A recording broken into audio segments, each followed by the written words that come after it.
A palavra que o apóstolo Paulo usa aqui para esperança é uma palavra que denota a ação de um homem que visualiza o futuro. Ele está esticando o pescoço, olhando e centralizando. Ele só está vendo isso. As coisas ao seu redor não são nada. Ele só está olhando para o futuro. É como se ele estivesse vendo o futuro se concretizando. O apóstolo Paulo é um homem que tem tanta certeza daquilo que crê, daquilo que prega, daquilo que vive. Ele tem tanta certeza da salvação em Cristo, da vida eterna com Deus, que ele já pode contemplar esta vida eterna, que ele já pode visualizar, ele já pode ver aquilo, ter um vislumbre do futuro que o aguarda junto com o Senhor.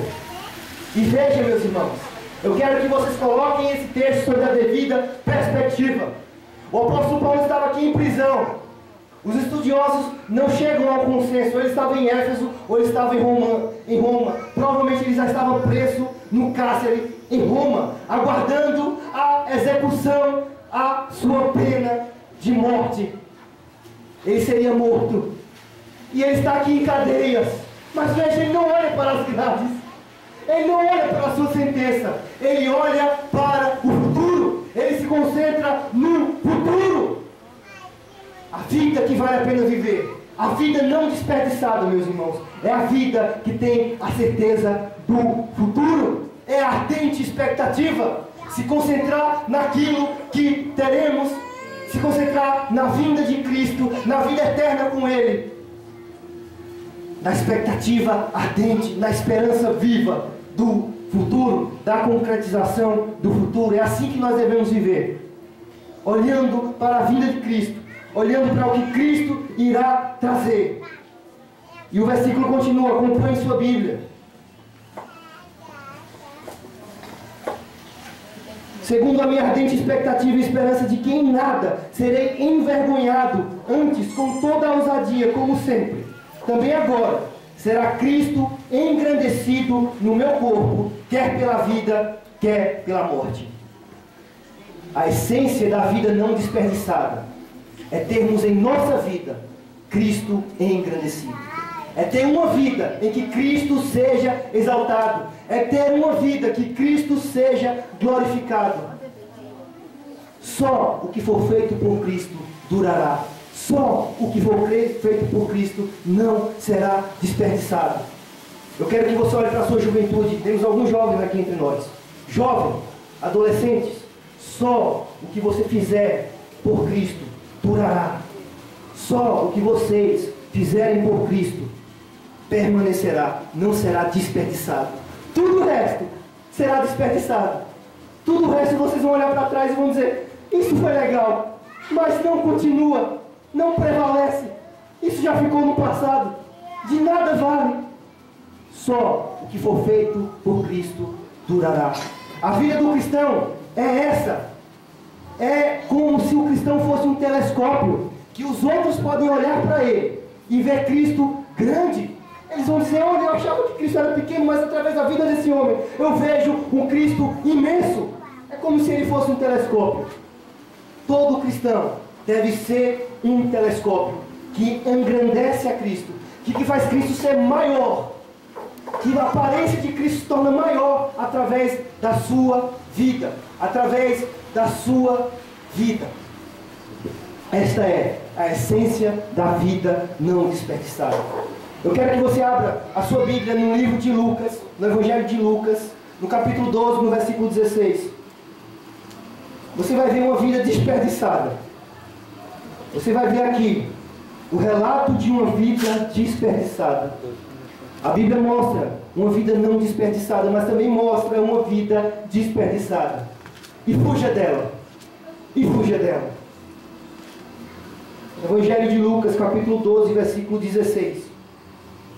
Assim diz a palavra do Senhor, a partir do versículo 16. E lhes proferiu ainda uma parábola, dizendo: era Cristo que estava falando. O campo de um homem rico produziu abundância. E arrazoava consigo mesmo, dizendo: que farei, pois não tenho onde recolher os meus frutos? E disse: farei isto: destruirei os meus celeiros reconstruí-los-ei maiores, e aí recolherei todo o meu produto e todos os meus bens. Então direi à minha alma: tens em depósito muitos bens, para muitos anos. Descansa, come, bebe e regala-te. Veja um homem que tinha tudo. Um homem que possuía abundância material. E nós temos visto hoje em dia igrejas que se dizem evangélicas, e vocês prestem atenção nisso, vocês que estão ouvindo em suas casas. Igrejas que se dizem evangélicas pregando bênçãos e bênçãos materiais, transformando o evangelho eterno de Cristo em um evangelho temporal, que promete ao homem uma vida abastada de finança, uma vida de abundância financeira, melhores empregos, melhores casas, melhores carros. Basta você dar R$50 ao apóstolo, basta você dar R$100 ao bispo, basta você dar uma oferta ao famoso missionário televisivo, basta você ser um contribuinte. Veja, esse evangelho é o evangelho de Satanás. O evangelho de Jesus Cristo vai de encontro a isso.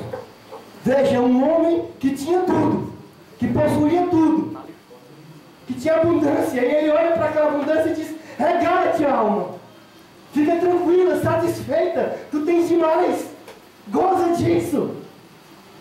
Era um homem que confiava nos seus próprios bens, nas suas próprias posses. E veja no versículo 20, como Deus diz para esse homem. O que Deus diz para esse homem?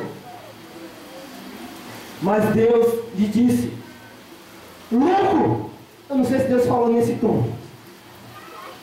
Mas Deus lhe disse: louco, esta noite te pedirão a tua alma, e o que tens preparado, para quem será? Assim é o que entesoura para si mesmo, e não é rico para com Deus. Deus diz: louco, estúpido, você é louco, você é doido.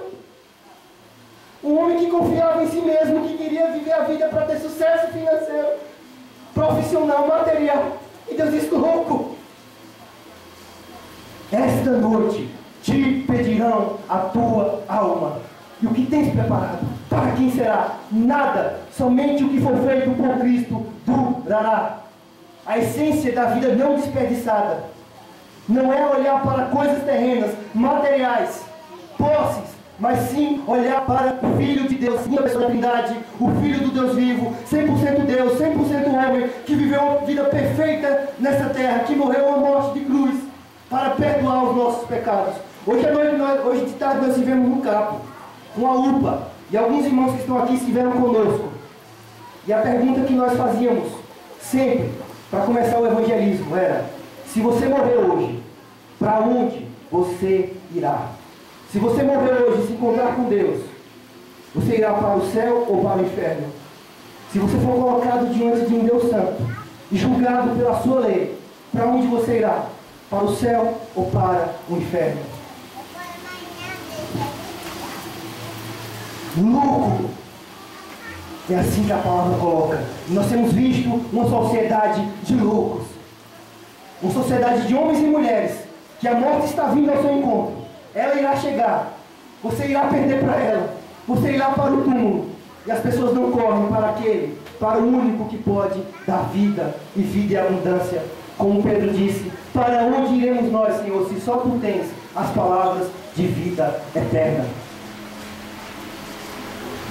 E o apóstolo Paulo, mesmo preso, nos diz na sua carta aos Filipenses: quer pela morte ou pela vida. Tanto a vida dele iria glorificar a Cristo. Ele estava vivendo para Cristo. E você precisa se perguntar isso: você tem vivido para Cristo? Suas finanças são para Cristo? Seu emprego é para Cristo? Sua família é para Cristo? Seus relacionamentos é para Cristo? Sua faculdade é para Cristo? Sua adolescência é para Cristo? Só o que for feito por Cristo durará. Sua velhice é para Cristo? Sua maturidade é para Cristo? O apóstolo Paulo sabia que tanto a vida dele, ele ia continuar glorificando a Cristo. E é isso que vale a pena. E também na morte. que é mais interessante. Porque o apóstolo Paulo diz, no versículo 21, ele diz: porque para mim o morrer é lucro e o viver é Cristo. Porque para mim o viver é Cristo e o morrer é lucro. Para o cristão, a morte é uma bênção. Porque é através da morte que nós entramos na vida eterna e na plena comunhão com Deus. É assim que a palavra de Deus nos ensina. E eu queria terminar esta mensagem dizendo: não desperdice a sua vida. Viva para a glória de Cristo. Viva para o engrandecimento de Cristo. Viva para agradar a Cristo. Faça as coisas para Cristo. E elas durarão para sempre. E eu queria lhe dizer, na hora da sua morte, na hora da sua morte, na hora da sua morte, eu estou lhe dando a certeza disso, porque é a palavra de Deus que diz: na hora da sua morte, você não irá dizer: não valeu a pena eu desperdicei a minha vida. Eu lhe garanto, viva a vida para Cristo. E na hora da sua morte, você não vai olhar e dizer: não valeu a pena eu desperdicei a minha vida. E eu quero contar para vocês 3 relatos de homens de Deus que tiveram a fé fundamentada em Cristo. O que eles disseram na hora da sua morte. Preste atenção nisso.